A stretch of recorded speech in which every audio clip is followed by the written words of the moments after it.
Hi guys! Dahil lumalamig na ang panahon ay masarap na humigop ng sabaw. Kaya for today's video ay mag-chicken tinola naman po tayo.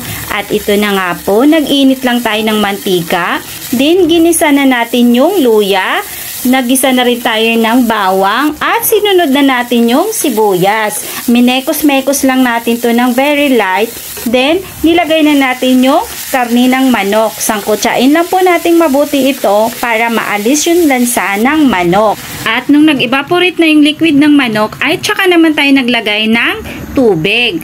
Then, naglagay din po tayo ng patanglat. Takpan lang po natin ito at pakuluin. Nung lumambot na ang mga karne ay tsaka naman tayo naglagay ng papaya. Sinison lang natin to ng paminta powder, chicken cubes at patis. Minekos-mekos lang natin to hanggang mag-balance yung pampalasang nilagay natin sa sabaw.